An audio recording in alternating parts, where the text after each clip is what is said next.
Hello everyone. आज हम इस वीडियो में जानेंगे कि real roots and non real roots क्या होते हैं। ये क्यों जरूरी है, क्योंकि पिछले वीडियो में हम लोग देखे थे कि एक अगर क्वाड्रेटिक इक्वेशन होता है तो उसमें दो रूट निकल के आते हैं, जिसको हम उसका जीरोस भी बोलते हैं। तो वो रूट कभी रियल हो सकता है और कुछ टाइम पे वो नॉन रियल भी हो सकते हैं। और उसी के बेसिस पे हमको एक दूसरा कॉन्सेप्ट समझना होगा जो कि है डिस्क्रिमिनेंट का। तो उसके पहले हमको ये समझना ज़रूरी है कि रियल नंबर क्या होते हैं एंड नॉन रियल नंबर क्या। तो कोई भी नंबर लाइन में जो हम लोग नंबर देते हैं देखते हैं ना, वो ही रियल नंबर होते हैं। लेकिन एक केस है जहाँ पे हम लोग देखेंगे, सपोज आपके पास है √1। इसको हम लोग ना कैलकुलेट कर ही नहीं सकते। इसीलिए इसमें एक अलग मैथमेटिक्स का एक पार्ट चले जाते हैं, जो कि है आयोटा, जो कि इमेजिनरी एक यूनिट, जो कि रियल नंबर लाइन पे आते ही नहीं है कभी।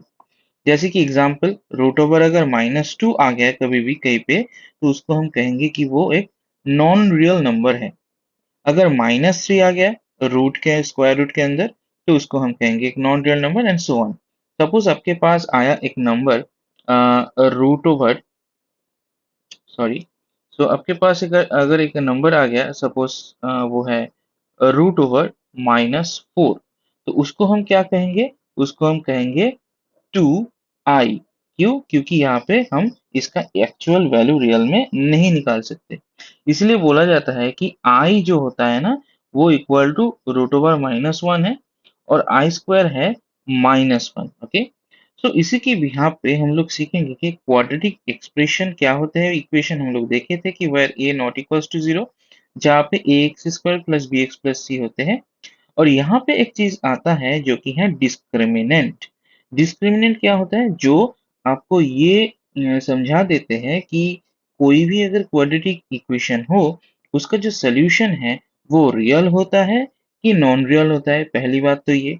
सेकेंडली ये भी दिखा देता है कि वो नंबर जो आएगा, हमारा जो दो रूट आएगा, वो दो रूट इक्वल होगा कि अनइक्वल होगा। तो डी का वैल्यू क्या होता है? b² - 4ac। सो अगर कोई भी क्वाड्रेटिक इक्वेशन हो, वहां पे एक्स स्क्वायर का जो कोएफिशिएंट है जो कि है a, एक्स का कोएफिशिएंट है जो कि है b, एंड जो लास्ट में है c, इसी तीनों चीज को यूज करके हम b² - 4ac निकाल सकते हैं। तो चलिए अगले वीडियो में हम लोग देख लेते हैं कि डी का वैल्यू कैसे निकाला जाता है और क्या क्या वैल्यू आने पे क्या क्या हम लोग कंक्लूजन में पहुंचते हैं।